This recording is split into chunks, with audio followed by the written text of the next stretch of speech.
Right. So, very good morning, all of you.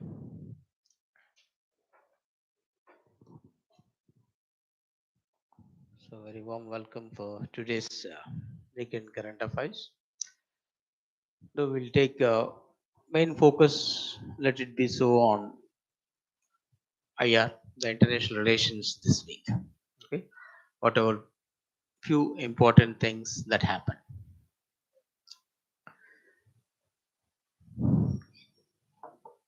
So, main is let's focus on IR. So,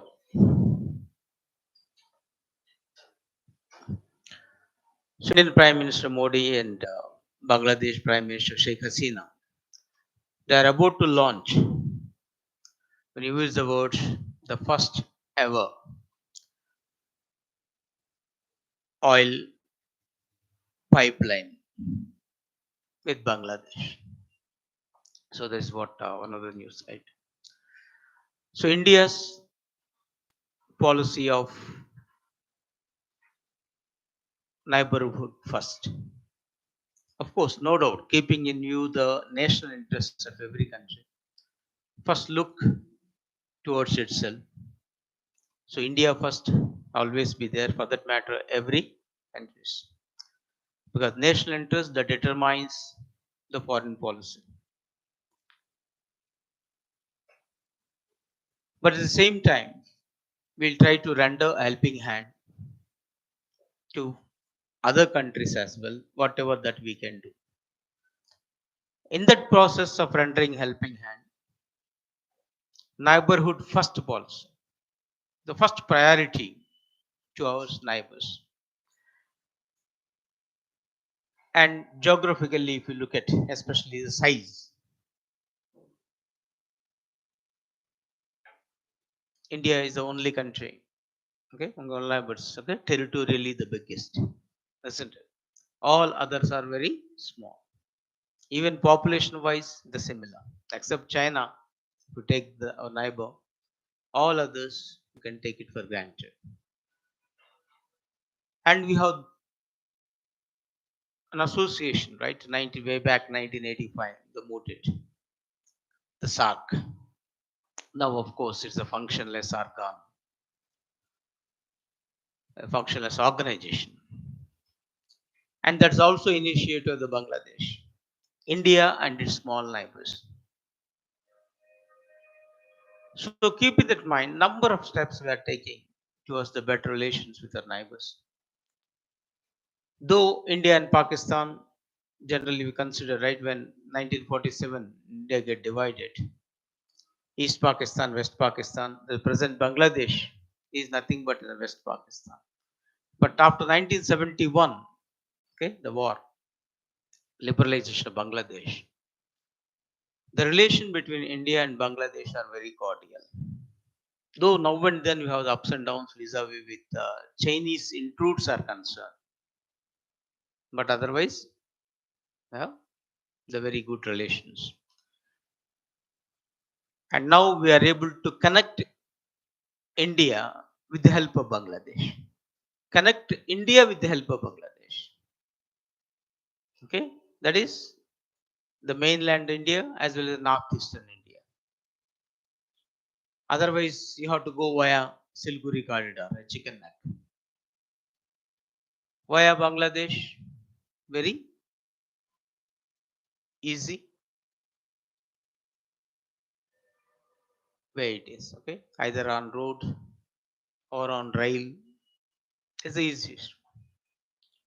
So we adopted different modes. So then even we have BBIN. Okay,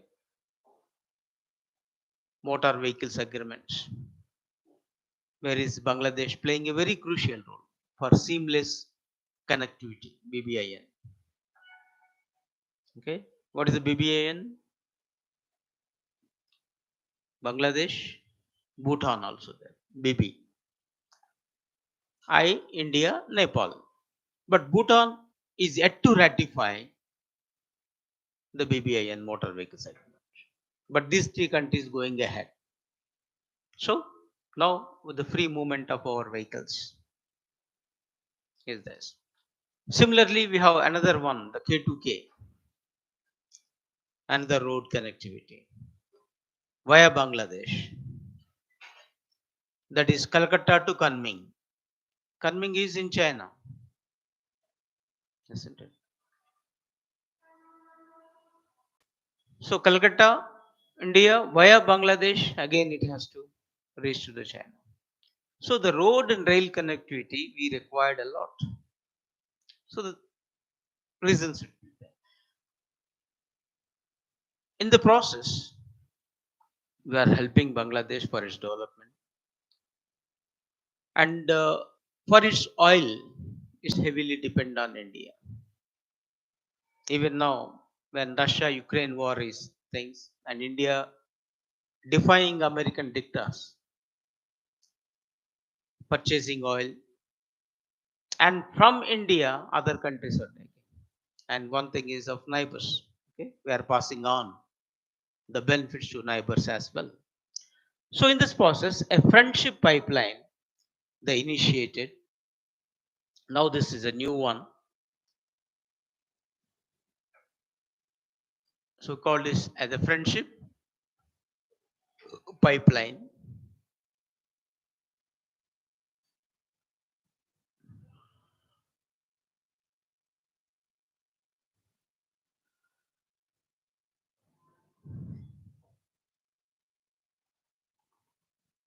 Okay.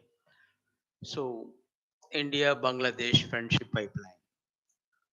Though signed in 2018 itself. Now it is about to be launched.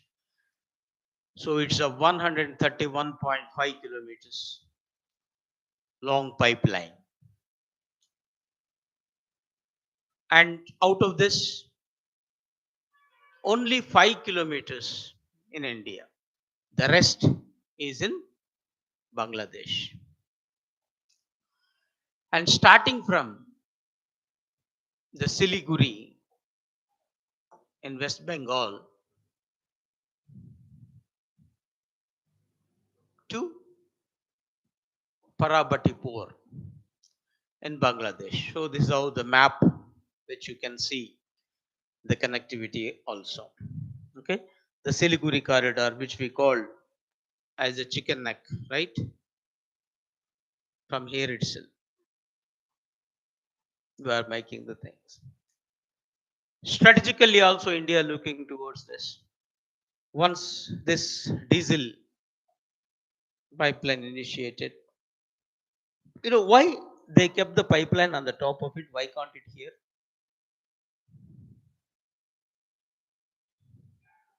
For example, Calcutta onwards. Hmm? Any guess?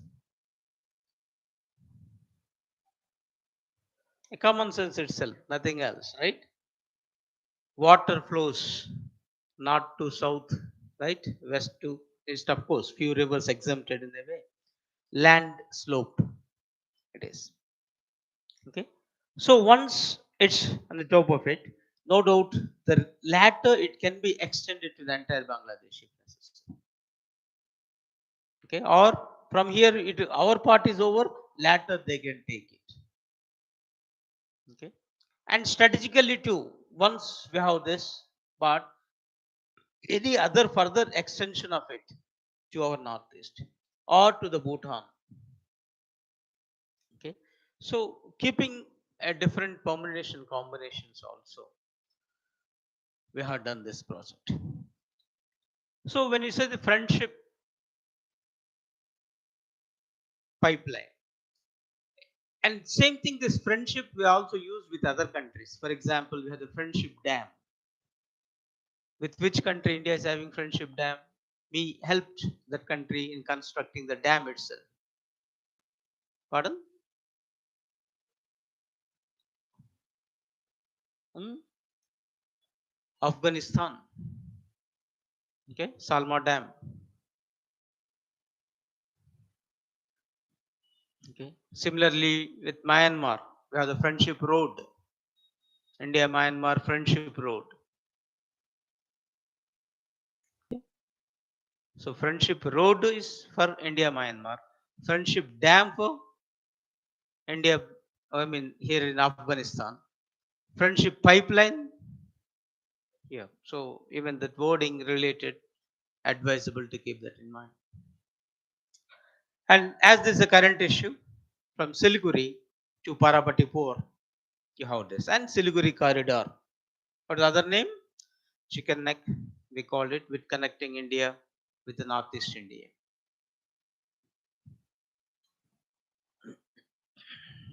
And overall, the generalization of the kilometers. And from the mains perspective, either the future of the group 1 or the civils mains, whenever it is concerned, the importance of this pipeline vis-a-vis with relations with India and Bangladesh, and similarly its impact on its relations with China, either India's relation with China, India's Bangladesh relation with China. Because always when you're talking about neighbors, Chinese factor has to be addressed. Once upon a time, all our neighbors, I mean India and its neighbors, small neighbors, our friends. Okay. But in the course of time, China making an inroads into it, trying to convert our friends into his friends. In the process, it playing the game, and those small countries sometimes raising its voice against India, anti-India attitude is happening now and then. Okay, either from the people side or sometime from the government side. What that word we call technically converting our friends into other friends. That means I am converting your friend into as my friend. That means no more your friend. Enveloping. Okay. తెలుగులో మడత పెట్టేయటం అంటాం కదా. So enveloping it. So there is a strategy China is adopting by its checkbook diplomacy. Okay, dumping more. And when it comes to the Bangladesh, Bangladesh is part of BRI project of China. What is BRI? Belt and Road Initiative. Okay, the flagship program of Chinese.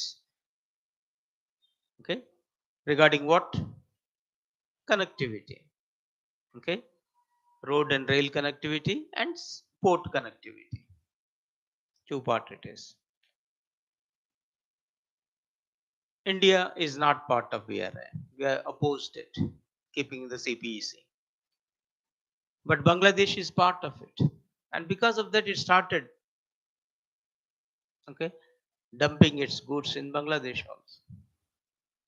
And thousands of crores of rupees is spending in Bangladesh, China. But still, the Bangladesh relation with India continues. And this project, the maximum is India funded, is in terms of, okay, the loan we called it, okay, and going ahead with this. And cost of it, if you say this, okay, though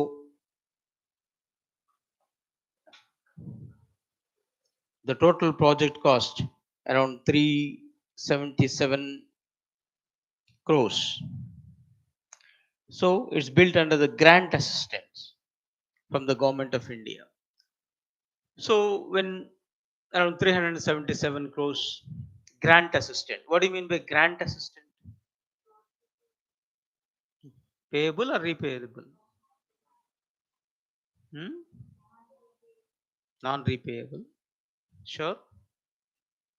But you have to spend only for the specific purpose. And India may or may not give directly the cash. They will supply the material in tune with this. Okay, they will pay towards the cost of the construction directly. Okay. So that is the program. Any doubt?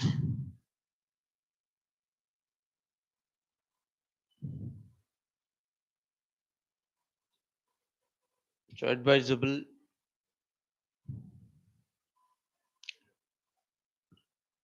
So March 18th,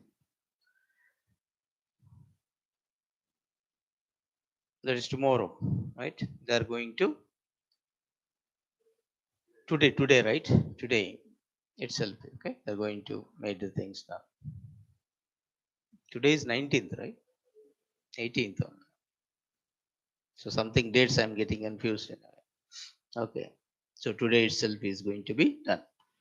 And once constructed under this project, Bangladesh Petroleum Corporation, okay, is taking care. That is Numaligarh Refinery Limited, NRL.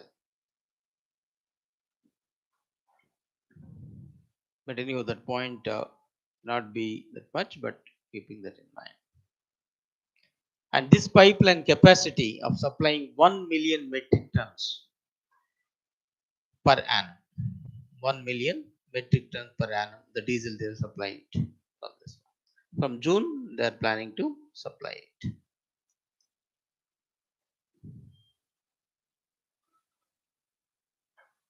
Though Bangladesh is part of the BRI project of China, so in recent years, Bangladesh wanted to come out from that Chinese. Simple reason is this debt trap policy of China, and as few countries are in a debt trap, and Bangladesh don't want to be.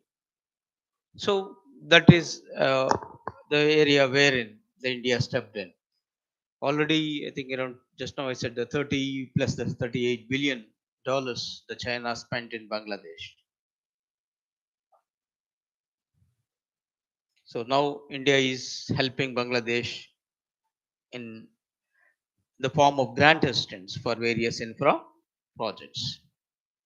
Recently, this Akhura Agartala railway link also done with the help of India only. Okay. So that's one aspect you have to keep in mind. Then next, relating to a neighborhood, the India-Bhutan satellite. Okay, it was recently already inaugurated. Okay, so INS-2B. So ISRO Nano satellite 2 for this Bhutan. And if we made it here, it was built in Thimphu itself. So that clearly shows it's a jointly developed by India and Bhutan scientists.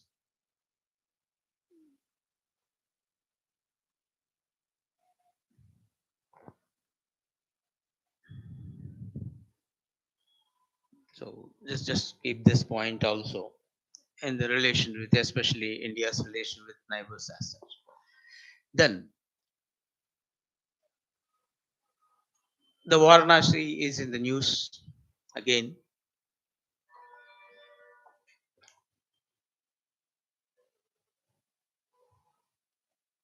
This time because of the international meeting that's happening in Varanasi.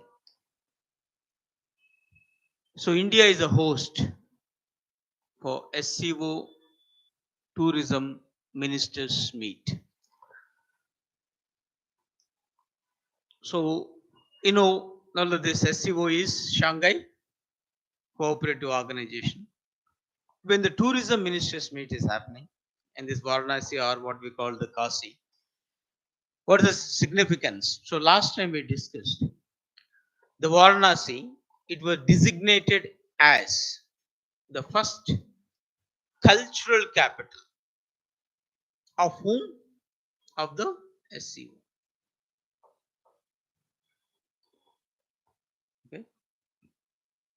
So last SCO meet it was done. This year SCO meet is going to take place in India. So like G20, the meets are going on. SCO cultural meet also, as okay, is recollecting this, the first cultural capital of Shanghai Cooperative Organization, or first what you call SCO's cultural capital.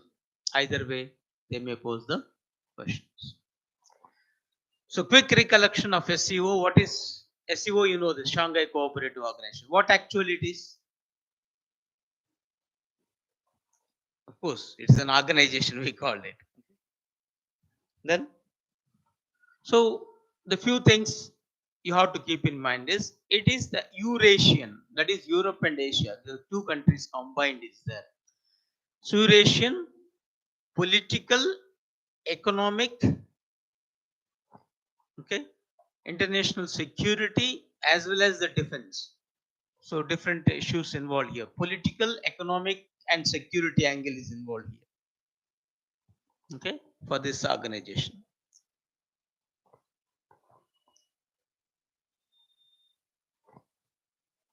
And though it was established long back as a Shanghai Five and later transformed, India joined only in 2017,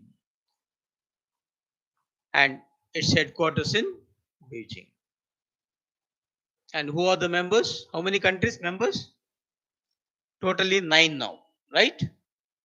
China, Russia, Kazakhstan, Uzbekistan, Kyrgyzstan, Tajikistan. All Istans are. Istan itself is how many? 1, 2, 3, 4, 5, right? Including Pakistan. Okay.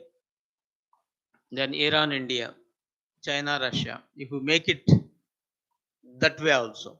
But there is a simple way of remembering things also this. I will just tell you. So this is the map, as it's the largest one. Okay. Which countries where? Okay. If you look at, okay, you will understand the few aspects also, because there's a guest attendance this time. The Egypt is also coming as such. Okay. And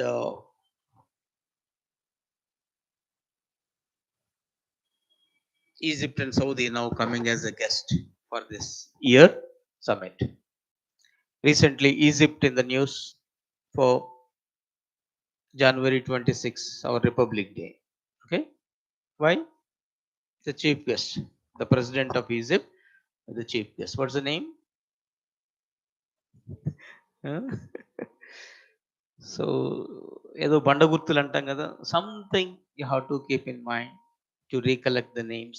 Of course, sometimes you may not able to say if I ask, but at least looking at the choice and multiple, you have to do that one. Okay, all CC. Yeah, so what is mentioned it is. An easy way of remembering this, okay, if you mnemonics, if you follow this pinky truck, okay, so Pakistan, India, Kyrgyzstan, Iran, Tajikistan, Russia, Uzbekistan, China, Kazakhstan. It is up to you, right? Whatever mnemonics you may adhere to, but always advisable, so that there no need for by hearting. Okay, so some order you will get it. But anyhow, repetition is infallible technique of memory. Okay, number of times you are revise and revise. At least revise with your eyes, glancing we call, so that that familiarity will be there all the time, and I'm sure that that will work it out. So, out of the Central Asian countries, only Turkmenistan is not in the SCO. All other, that is out of 5, the 4 countries are the members. Okay, these are all once upon time part of USSR. Okay, so now India wish to continue the relationship with Central Asia. the help of SCO. So SCO is a Chinese led, okay, organization. It is having the intent of both economic angle as well as the security angle. Okay. So cooperation as well as security in the sense among themselves is the most important. Even at one point, China made this an alternative to NATO. That is attack on any country, it is attack on every country together. We have to do that. But in the course of time, why we have that? First of all, we have issues, especially they are facing with terrorism. All the countries, Central Asian countries. So let us address this. And recently, in one examination, what is the anti-terroristic organization? That is a framework that is in SCO. RATS. What is the full form of RATS? Regional Anti-Terrorism. S for squad. Okay. Anti-terrorist squad for the region. That is SCO region. And now that the meeting is going to take place in India, okay, what is the significance of SCO towards India? That's also a descriptive question. Okay, you have to keep in mind. Okay, regarding the mains part. For example, if that sort of significance arises, there are the few things you have to keep in mind. Okay, because now that we have the civils prelims again, then followed by the mains, then the group one. Okay, prelims is about to be right again. Second time you are writing the prelims, and then the mains. Because certain things sometimes right we are helpless. So consider as an opportunity again. Because once we're helpless, so one instead of what you call think otherwise. Okay, let us do it. Already you proved yourself, whoever done it right. So next time it's not an issue.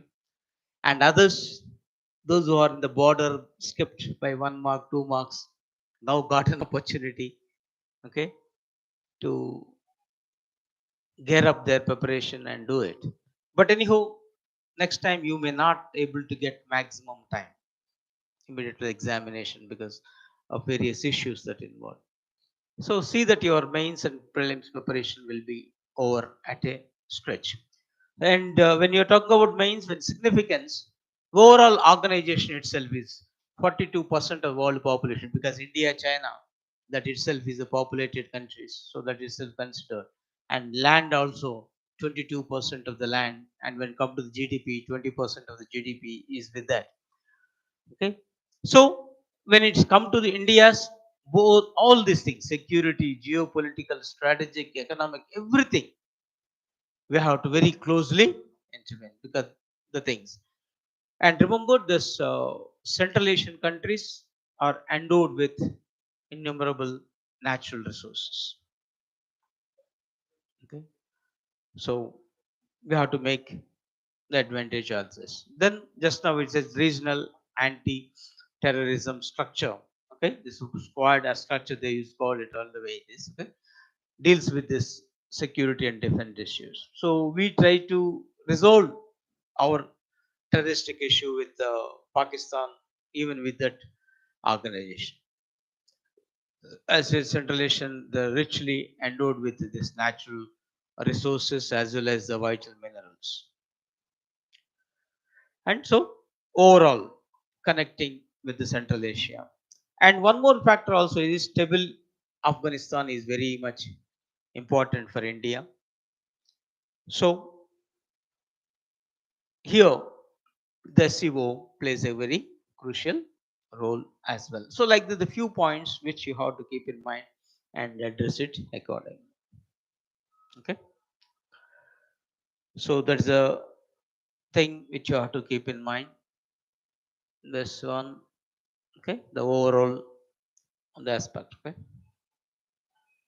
then Another, when the security issues arises organization, you have the APPSC. So recently US and UK, they had to provide, okay, nuclear powered submarines for Australia. So what is this APPSC? Australia, sorry, Australia, UK, US, the three countries.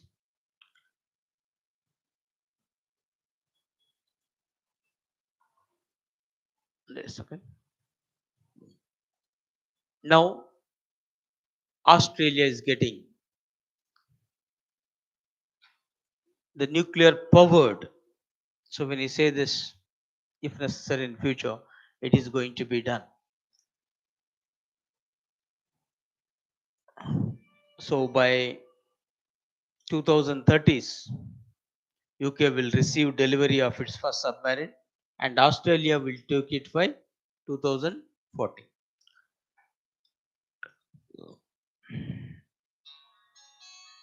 Oh, sorry.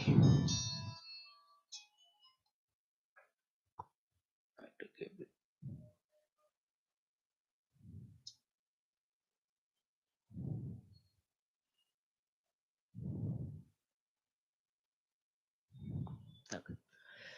So, so when you say this AUKUS, simply called is the trilateral security pact, Australia, UK, and US, recently only announced, that is in September 2021. So under this pact, US and UK, they will assist Australia in acquiring this issue. So that is the purpose of it. One thing is, previously you have organization called Quad. Of course, now also it's existing. What is this Quad? Quadrilateral Security Dialogue, wherein you will find US is there, Australia is also there. In addition to, we have the Japan and India. But they wanted to make Quad not just from the security point of view, it's overall. Because of Chinese reservation and everything, or overall India don't want to spoil its relations, keeping new, because China considered Quad as nothing but Asian NATO. Okay, NATO is North Atlantic Treaty Organization and America's military alliance. So they don't want. Similarly, at that point of time, Japan also feels so.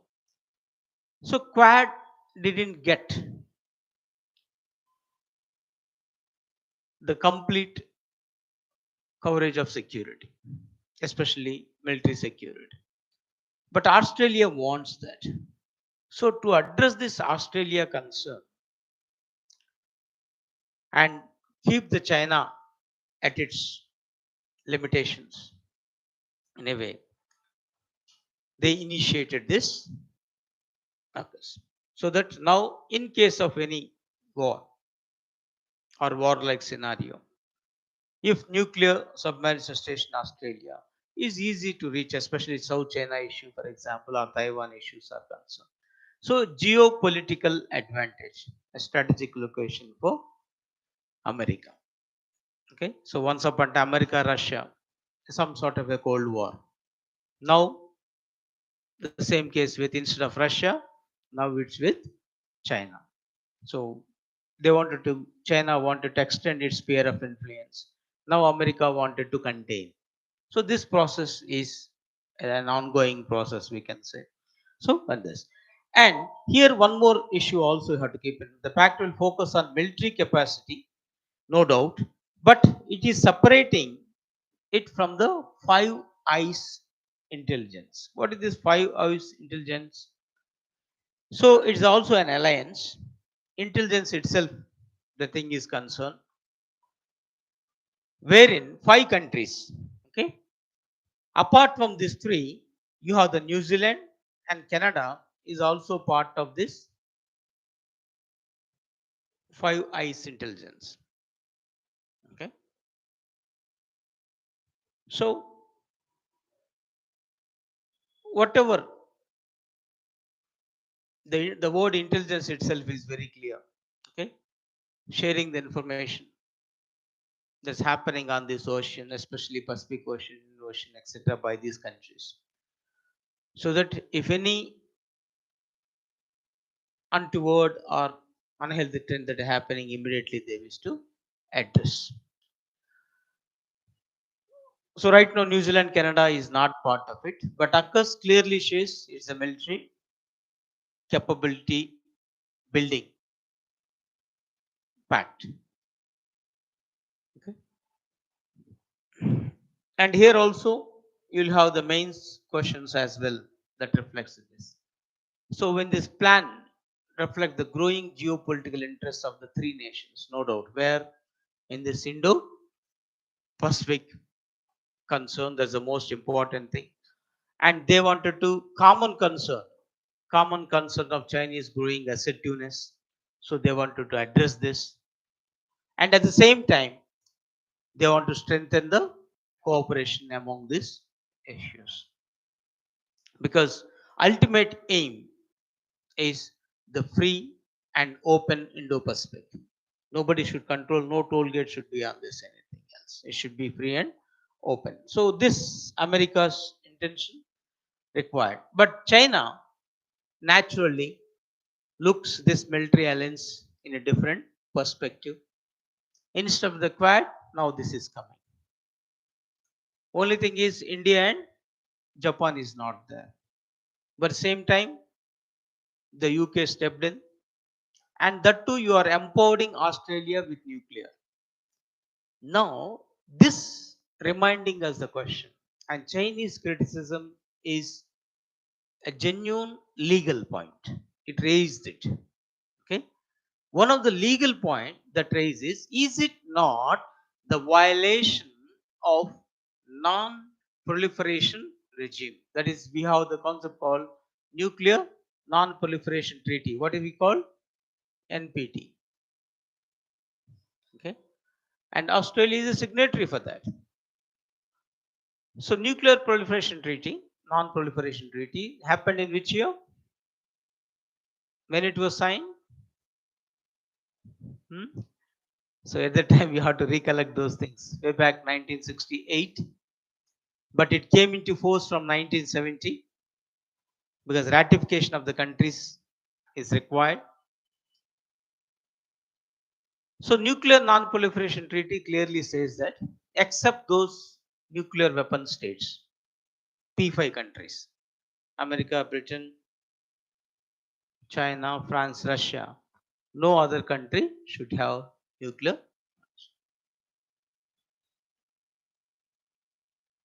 And of course, India is not signatory. We opposed NPT. We considered NPT as discriminatory. Why you have, why you are asking not to have. So we did not sign. So as we India not signed, Pakistan also not signed. So the few countries are not signatories. So we started building up our own way. So we are not going against any international commitment, if at all India is doing. Similarly, North Korea at one point, a signatory later withdraw from NPT. But it's not the case with Australia, hasn't it? So when you are not supposed to have it, is it not empowering you? But anyhow, the America, UK, which is part of it, they are justifying. They are not nuclear submarines, they are nuclear empowered. And they, all facilities provided. Only in case of emergency it may be used by things. But right now, there are no nuclear weapons in that. We are not carrying. But when the facility is there, if not today, tomorrow it will be used. Isn't it? So that's a technical point which you have to recollect it. So NPT, quick recollection. Initial NPT is 25 years, that is 70, 80, 90, 95. So 1995, it was extended indefinitely. There is no any specific period for that. Okay. So how many countries in NPT? Hmm? Quickly check. Hmm?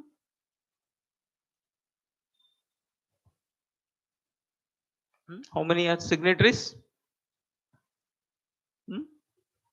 Always right when the specific doubts and all arises, right? There's nothing wrong in that. Going to the Google, okay.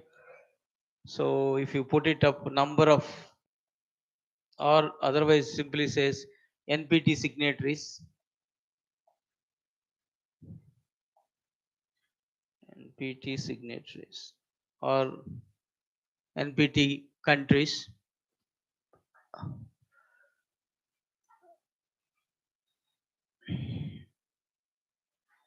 So you have all the right innumerable things. How many countries have signed NPT? Even if the question immediately 191, okay, your question is immediately addressed. Even the source is un.org.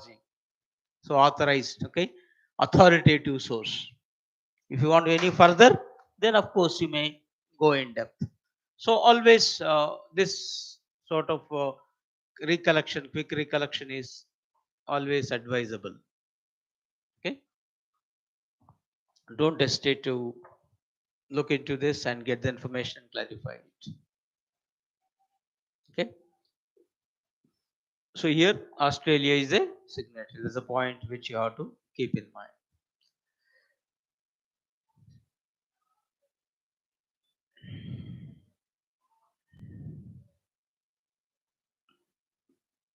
So it says it's China says a violation of non-proliferation and apprehensive. That means it has the doubts that the pact would create an arms race, destabilize this Indo-Pacific region. Okay, but anyhow, they hope that a stability will be created here. So, if at all, the descriptive questions, significance of the deal. Okay, if you take it, so there are the few points which you have to keep in mind. Oh,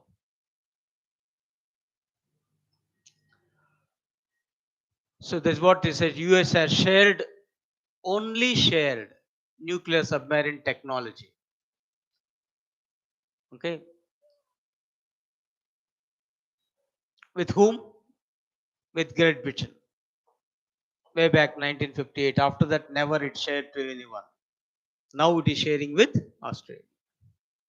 That itself is a significance. Why Britain involved is that? So from America, it's going to Britain. From Britain, design, technologies of America, design is of Britain.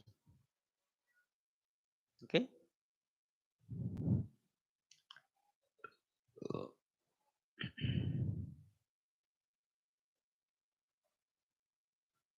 Okay. So for Australia, hitherto it is not having, now it's having this. So no doubt it may contain the Chinese aggressives. Or that is nothing but what we call uh, a deterrent. Okay. It will deterrence, we call nuclear deterrence. Okay. So it will act as a deterrence so that the China will think twice or thrice before it will do anything else.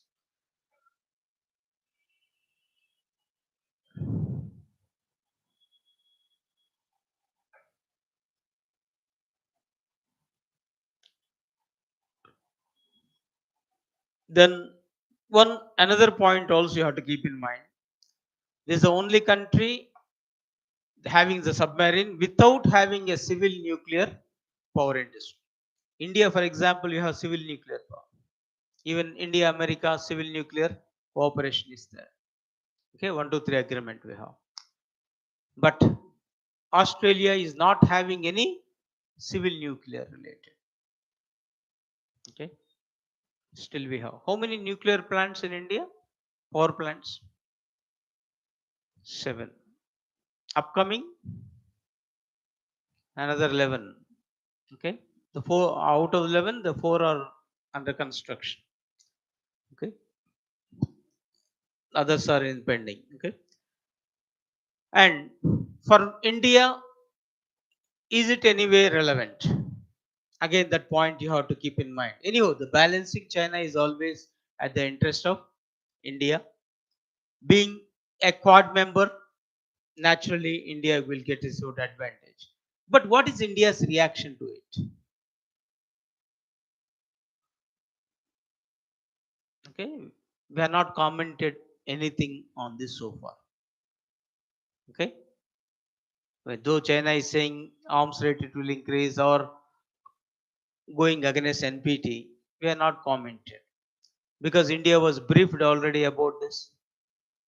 So clearly shows India's tacit consent towards this. So we are not opposing this the issue. So indirectly India benefits its, okay, by this pact, mainly the security angle. And regarding France, because this deal supposed to be Australia and France, but America kept the France aside and brought Britain to the forefront. So at one point, stabbed in the back, okay, it was described a lot of when the 21 the deal happened.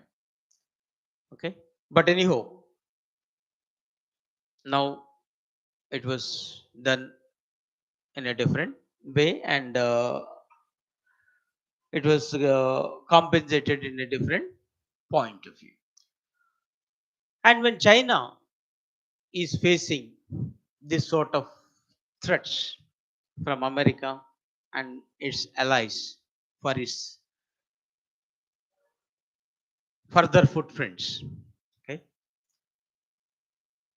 right? In international relations, there's no permanent friends, no permanent enemies, only permanent interests, national interests that matters. And once you started a game, they will play another game. Okay, your friend's friend is your friend, no doubt. Friend's enemy is your friend also, isn't it? So China thought of doing a different game, a different plan this time. Is entirely a departure from Chinese policy hitherto. Okay, now it started applying its soft power. Okay, started playing a role of a mediation. Okay, and getting succeeded. And out of this, when the Saudi Arabia and Iran, which are virtually at Cold War, we can say.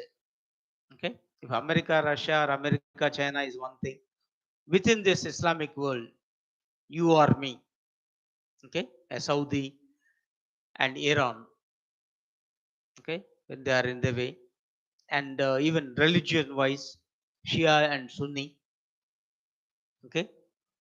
So Saudi Arabia is hmm, Sunni or Shia, Sunni, and Shia Iran. So that itself is the variations there. And once upon time, Saudi have the ambition of playing a greater role in Islamic world, and it itself wanted to declare as a head of the Islamic world.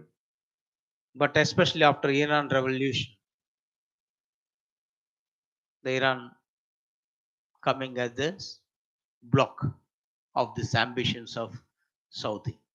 So virtually there's either a Cold War related scenario or the proxy war. Saudi support one group, Iran support another group, especially Yemen, right?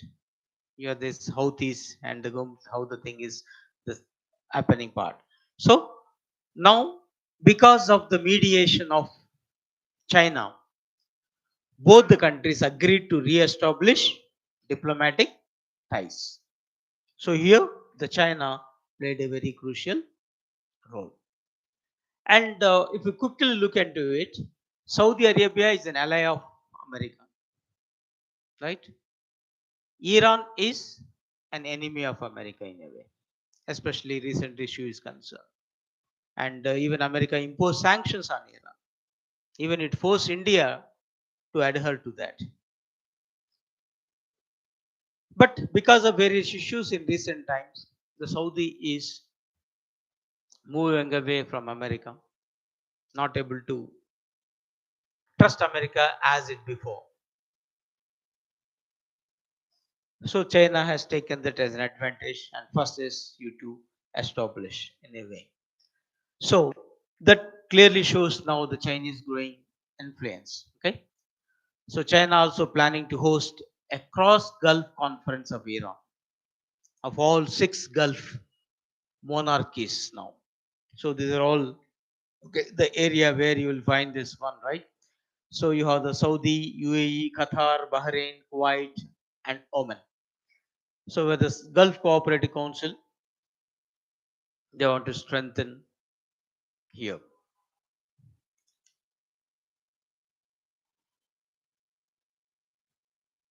Okay. So Chinese wanted to take a different stand on this issue. So virtually, China is ready to face America. Okay. So from the prelims point of view, just keep in mind the deal brokered by. So that's a major point that happened.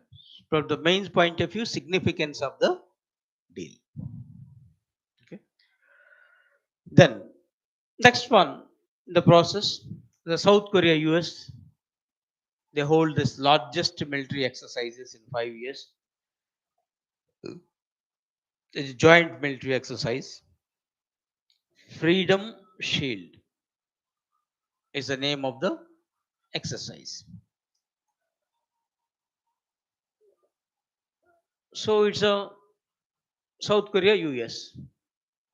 But the response or reaction immediately came from North Korea because it considered it's a threat to it. And North Korea launched 2 submarines, okay, strategic cruise missiles. Okay, they tested in a way it is. Okay, so 8.24 Yongong. So when it says cruise missile, what is India's cruise missile? So BrahMos is the main one. So like this, when it's cruisy, yes, it's a nuclear powered. So North Korea is ready to face any eventuality. So this sort of exercises creates attention in the region. That's the only thing it is rather than the peace towards it. Parna mentioned BrahMos, right? Then another new alliance, Lublin Triangle. Okay, when it says this, when the triangle, right? It's 3 countries. Triangle, the word itself is considered the 3. So it's a regional alliance of these 3 countries: Lithuania, Poland, Ukraine. So Lithuania here, Poland, Ukraine. So this is a triangle. So because of this, it's considered the Lublin Triangle. And the main intention is to support Ukraine. So Lithuania and Poland decide to support Ukraine integration into both European Union and NATO. So if you remember this LPU, Lithuania, Poland, Ukraine, easily can be recollected as a recent one. Take note of it. Okay. Done.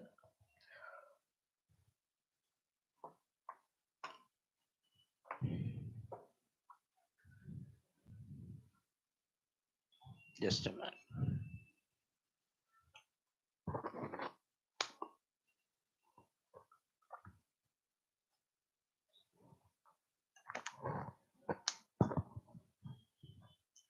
So any doubts, clarification so far? And next issue, as there is historic UN treaty to protect the oceans. That's the most important thing now. So because there's a some sort of endangering, not only just for spices, even the resources.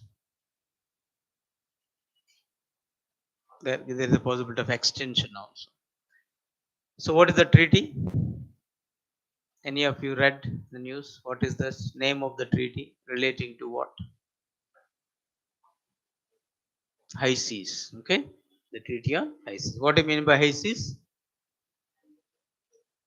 Last time we discussed, right? Territorial waters, EEZ, high seas. High seas are nothing but international waters. Okay.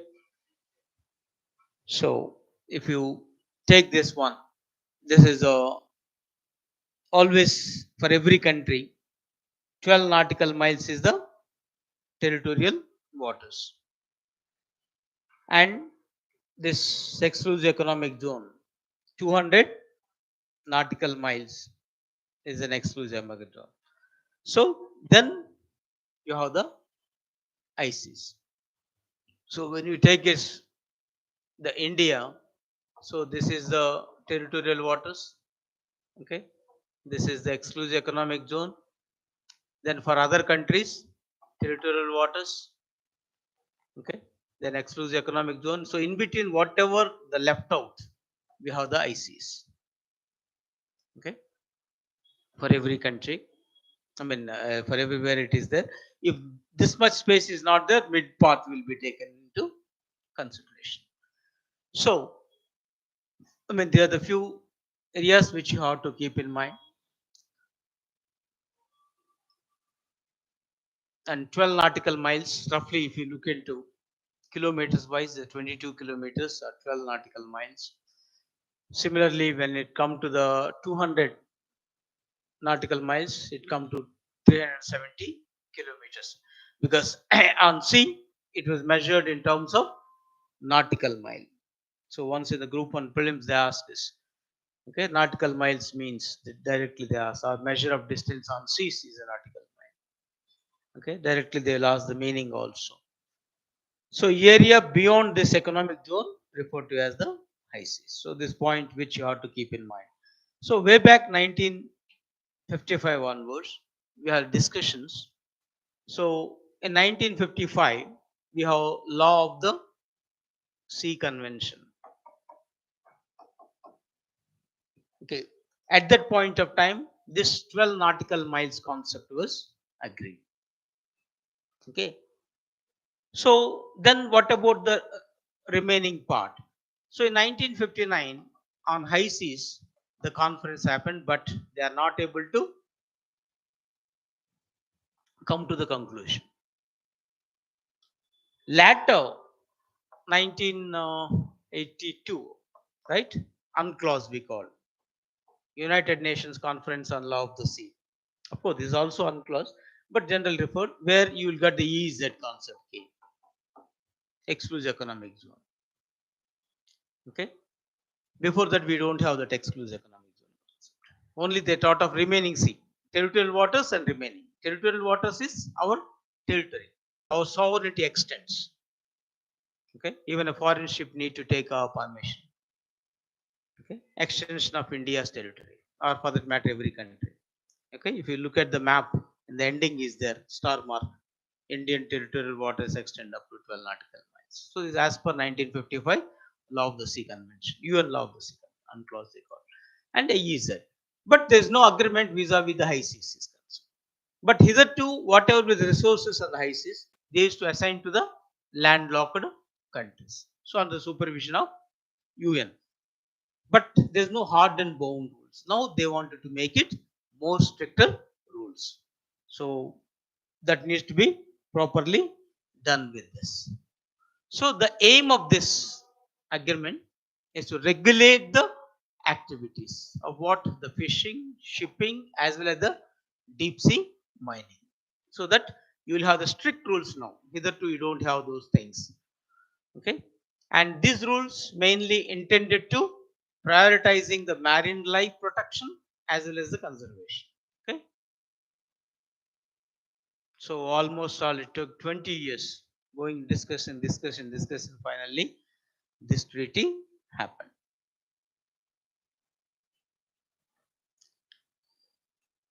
And this is in tune with 2030 agenda of SDGs, okay, Sustainable Developmental Goals of UN. What is the period of SDG? 30 is ending, 15 years, right? 2015 to 2030. So regarding this, and is also in tune with this coming Montreal Global Biodiversity Framework also. So overall, if you look at now the present scenario, only 1% of the ocean is protected, but entire thing is 30%. So we have to protect this 30%, not just 1%. So with that intention, this treaty was made. So they wanted to reduce the risk of extension of the species. So overall international water high seas, if you look at 64% of the world oceans covered with high seas. Okay, it's not that in a way such matters. 40% of the earth's surface itself is high seas, and 1.2, okay, that just I said only 1.2 only currently protected. So the remaining has to be protected, and that's possible only with this. And one statistics clearly shows nearly 10% of the global marine species are at the risk of extinction. So you have to take care of them as so.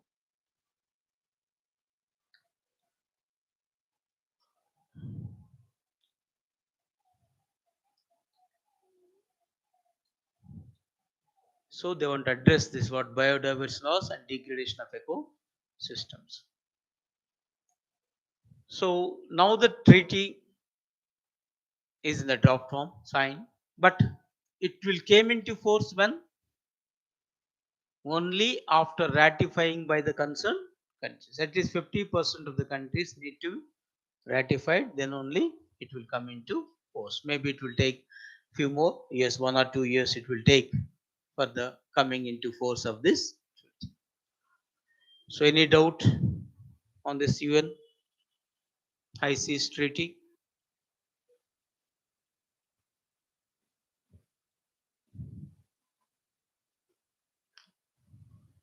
Yeah, upon knows what they mentioned in a way, right? Then coming to another biennial exercise, La Pirouche. Okay, so sometimes these names that counts.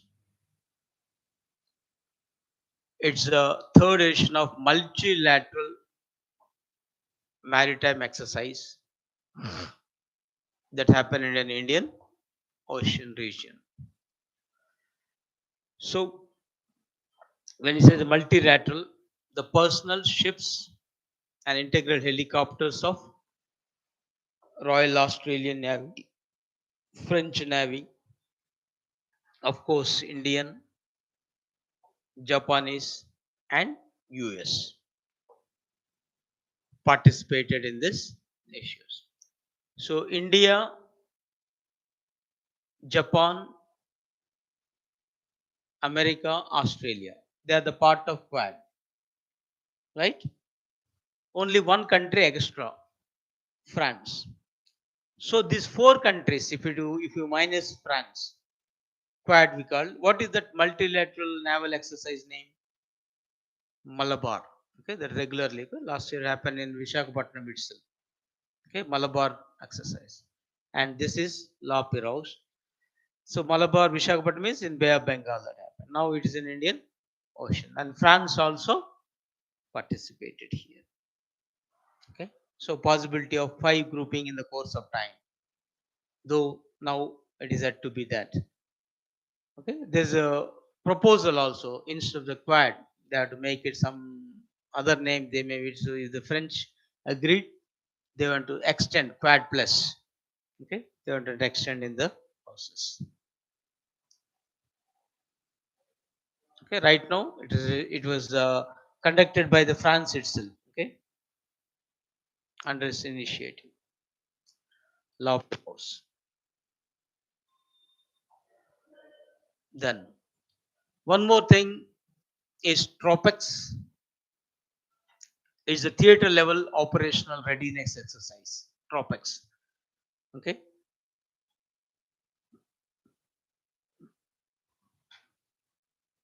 Okay. Theater level operational exercise. Okay, readiness exercise. Theater level readiness exercise. Okay, part. It is only India's one. Now Tropex 23 conducted, where approximately all this is 70 Indian Navy ships, 75 aircraft, 6 submarines, completely India. Where it was conducted? Indian Ocean. Again, okay, in this Indian Ocean only. Indian Ocean region, it was conducted.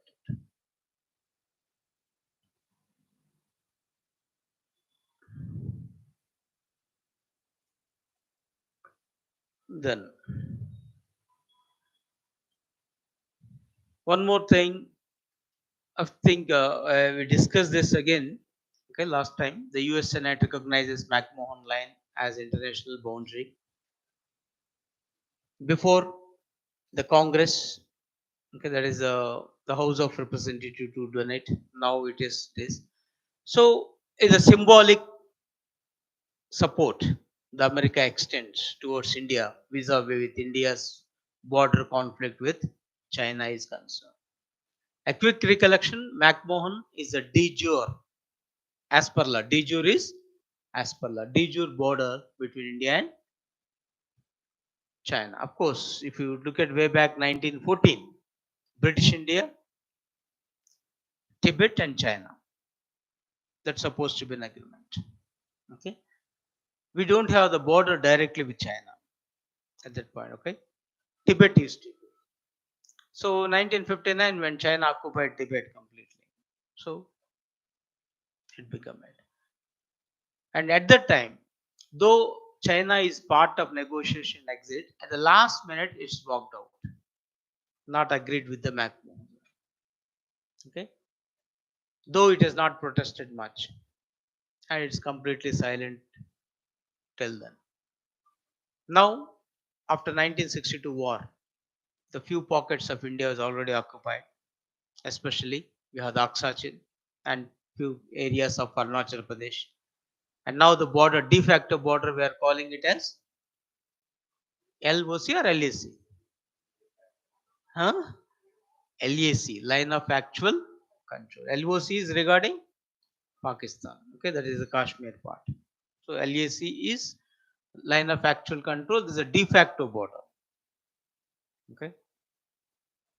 And China now when make intrudes, and so far they have not even given clarity where actually this LAC is. So India is seeking clarification, but China is not doing it. So it wanted to take advantage of this issue. So now that the US Senate is what? It is an upper house of American Parliament, like our Rajya Sabha, and most powerful upper house in the world. There's also number of competitive exams you will find this, which is the most powerful upper house in the world. Okay, Senate is the most powerful upper. For every appointment, has to be ratified by the Senate. And recently, an ambassador of America to India was finalized. Okay, that's also done by the Senate only. Who is the new one? US Senate confirms Eric Garcetti, okay, as an ambassador to India. So Indian name involved here, Eric Waterby Setti, okay, when it concerned, okay, is something related to India. So some sort of Indianness, if you find it, that's enough. Okay. So as the Senate confirmed, so he's going to be take over this one. So he's a former Los Angeles mayor. So from January 21, America has not appointed any high-level ambassador to India. So much delay. Now it is going to be done. Then of course, one more news, and I'm sure that it can be dealt in your economics in detail.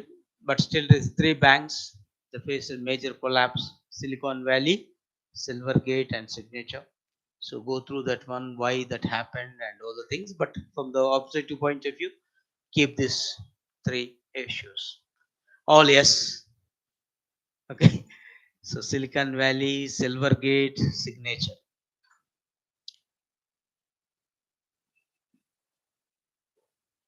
Then of course, though this India's pride is an international the first time, right? We got this Oscar.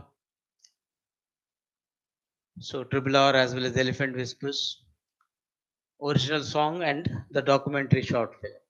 What are the questions that we can expect from that? Producer, directors, okay, and Elephant.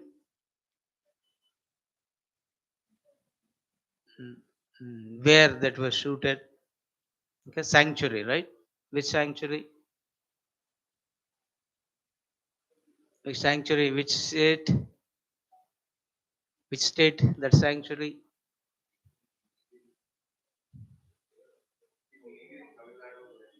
Oh, it's in Tamil Nadu, right?